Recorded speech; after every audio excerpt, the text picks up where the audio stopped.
Well, hello, my friends, and welcome to another special guest episode. Today, I'm so excited to be joined by Dr. Nicole Perrotte. And we are going to be talking really about the journey into taking care of ourselves and changing our career in a way that really aligns with us. So I'm so excited that we get to have this conversation. Dr. Perrotte, welcome to the show. Thank you, Dr. Magdalena. Thank you for having me. Yeah. So let me have you start by just introducing just a little bit about yourself. So I am a board certified internal medicine physician. I practiced for about 17 years, of which about 14 of those was as a hospitalist. I enjoyed it. I had the chance to do a variety of work between academia, urban, inner city, rural, locums, the whole nine yards. It was fun. And then as my responsibilities increased as I got older, between having a family and then later on, as I discovered that I had a special needs son, I tried to keep doing everything, all the same things I was doing, all the long hours, the long stretches, and all the quality projects that had to be done, trying to do it all. And then still taking care of my son and being a wife and a daughter and a mother and everything. And I found myself just burnt out flat. And that is where I had to start over and pick myself up. And thankfully, at the time where I worked, they had an initiative to actually try and combat burnout among physicians. Someone had brought it to their attention that this was an issue. And so there was a 1-week course where someone was able to walk us through some meditation tools. I tried it and it was really good. It was a great start. And then shortly after, COVID happened. And yes, it was great. And here we are, right? Here we are. You got to do it all over again. Yeah. Well, that's good that you were kind of right place, right time. Tell us a little bit about what did burnout look like for you? Like, what was going on? What were you thinking about? Where were you struggling? Because that can look a little different for everybody. And often as physicians, we're really good at masking how we are feeling inside. So to walk us through what that looked like. And that is so true. We operate on these razor thin edges and no one would know until things fall apart.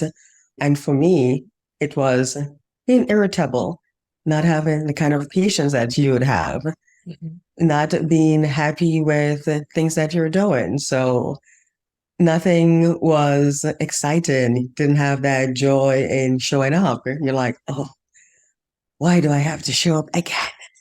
This is so annoying. And then you go home and then you have stuff to do and you're like, oh my goodness. And this continues. This is a mountain that is just not going anywhere. And so this sense of I'm carrying everything, this is not ending. When is this going to end? Was just constantly building.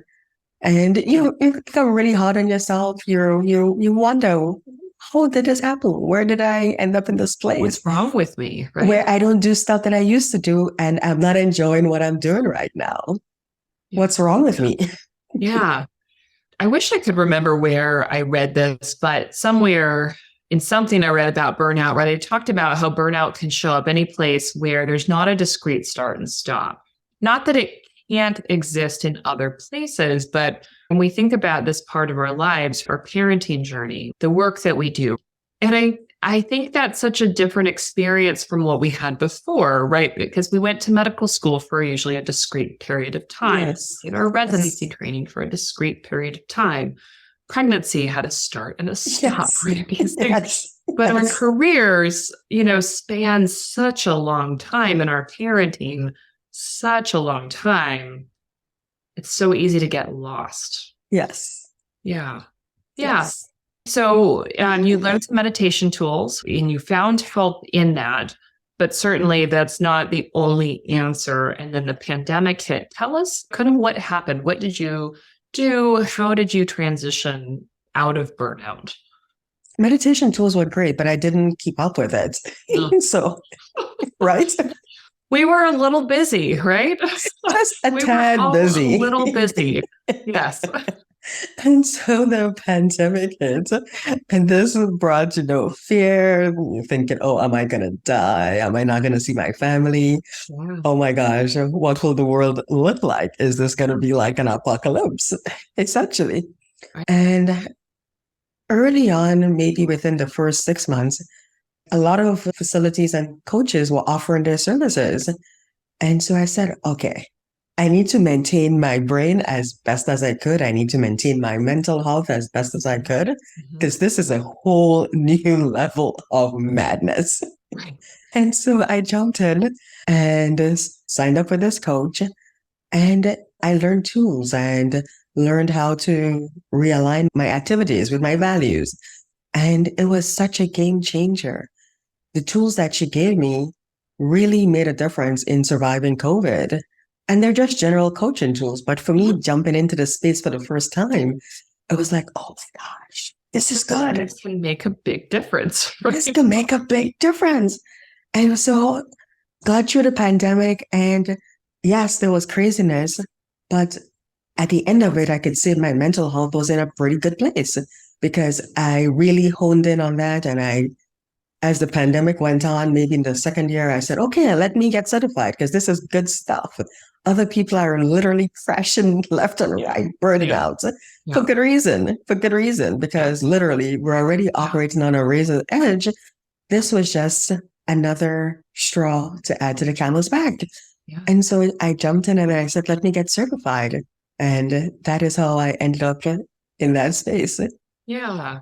So you found the coaching tools, and yes, most of them are so simple, right? And they're not necessarily anything to do medical, although I'm sure you find in working with your clients that when we are working, as coaches who know what the work is for our physician clients, right? There is tremendous benefit in using these tools, but being able to see it through the lens of the medical world.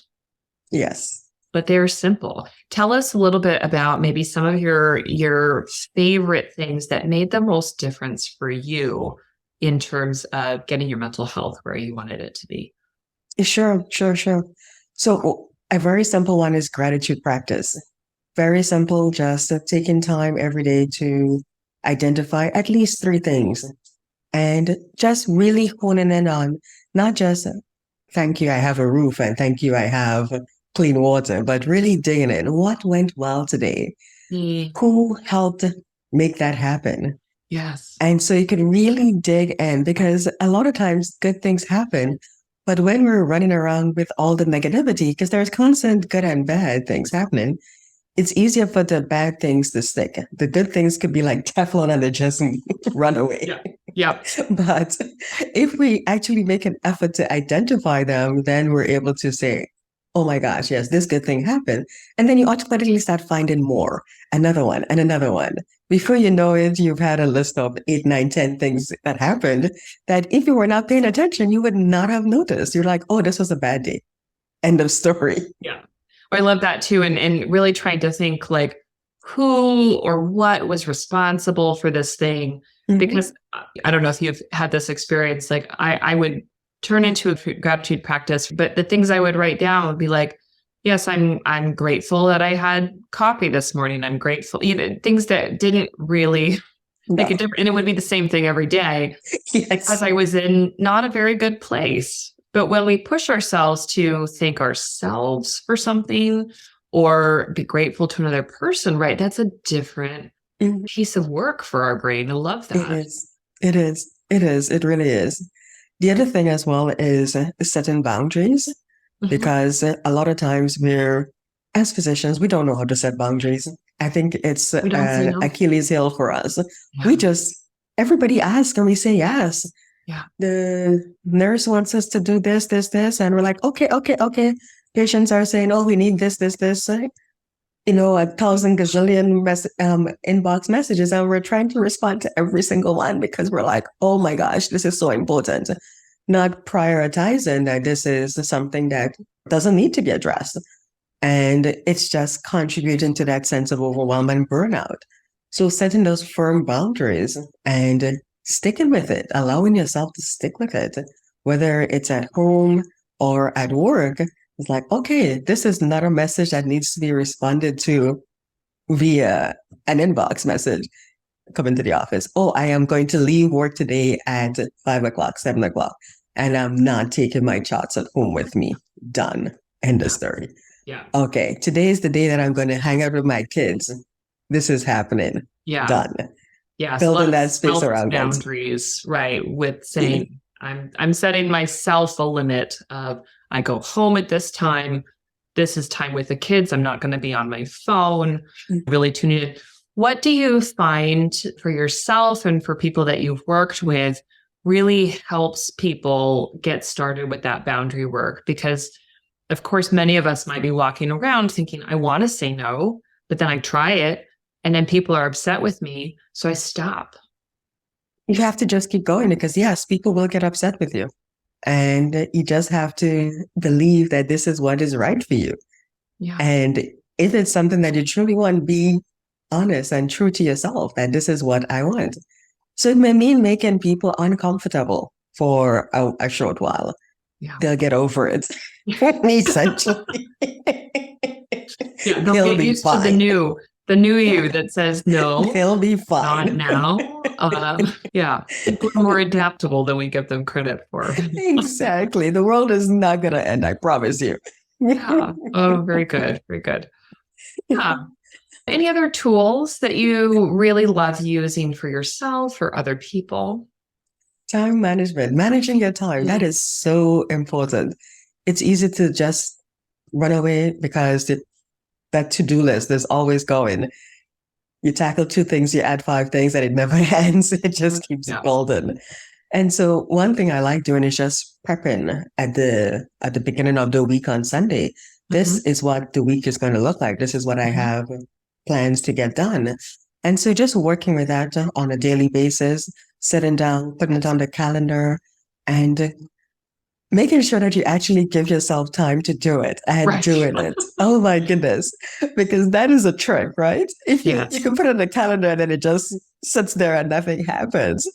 But actually saying, okay, at this time I'm supposed to be doing this because when I sat down to work on this made sense. But in the moment, you're like, I don't feel like it. I want to do, I don't know, maybe book my next vacation. Yeah. But doing this hard thing is not as much fun. But when you looked at your calendar, this actually made sense at this time. So just do it. Just sit down and do it. I'm curious to know for you, because I have a similar practice. What is the thing that you never thought you would actually put on your calendar that is on your calendar? That's a good one. You know what? Exercise. There was a time when I would do it before the kids without even thinking. And then as the years have gone by, I would try and squeeze it in whenever I had a moment. And then recently I said, okay, this has to stop. It's on the calendar. Everybody can see it. I'm out. Good. Awesome. I love that. Yeah. Yeah. It's again, it's stuff that is very simple. It's often things that we've not been taught to do. And we often have this mindset of like, well, I'm just going to wait until I'm motivated to exercise, until I have the energy for that or the time for that. And as we know, especially as life gets busier, right, as our responsibilities increase, that's never going to spontaneously happen. No. I'm thinking for myself, one thing that's on my calendar for this week is order holiday cards. We're right now in mid-November, right? And I was like, okay, that is a silly thing, but it's something that I do every year. And if I actually want to send them out, I actually have to go do something to make that happen. That is a yearly date on my calendar. That is true. That is true. Because like Sunday, we did our Christmas pictures for the cards.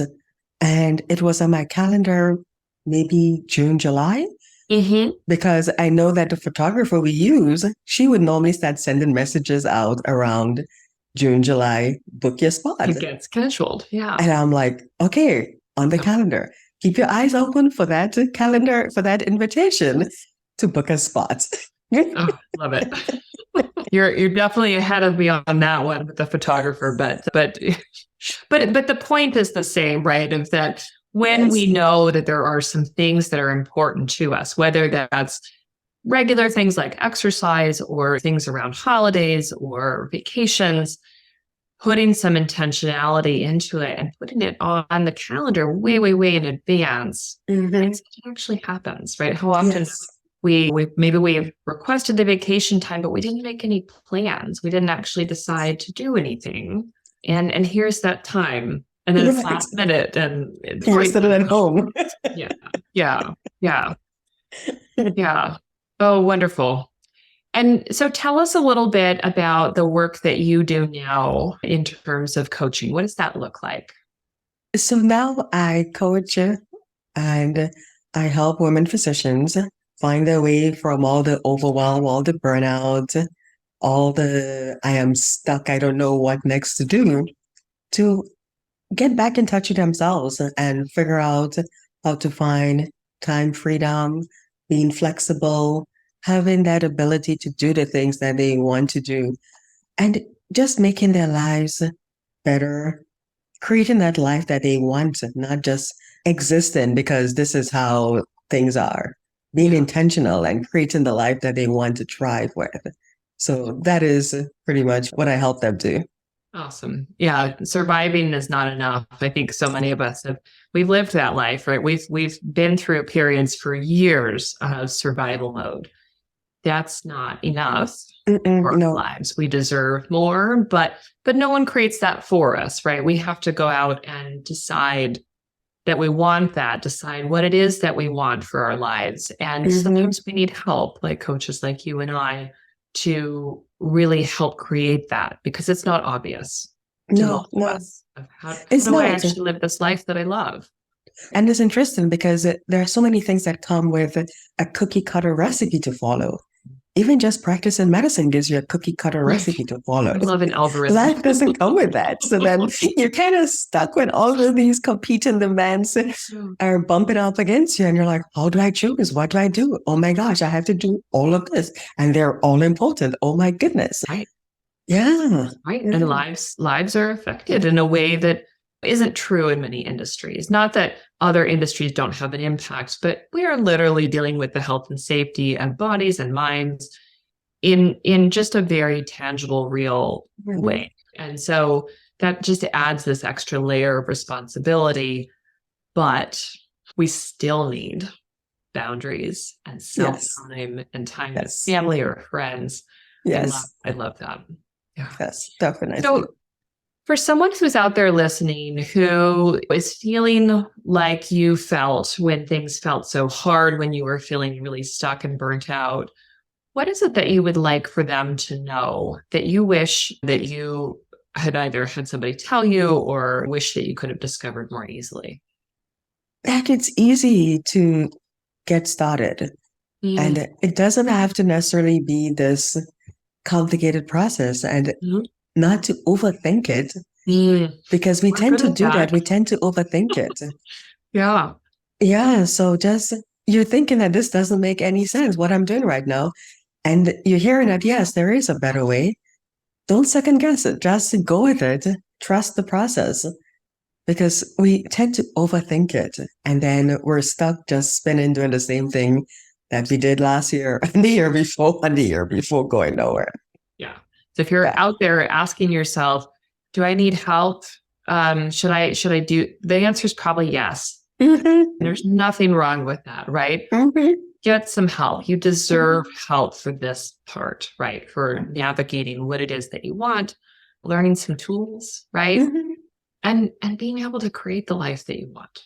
Exactly. There's nothing wrong with saying that this is not acceptable. I want something better. I want something different. Very good. Yes. So tell the listeners how they can find you and find out more about the work that you do with women physicians.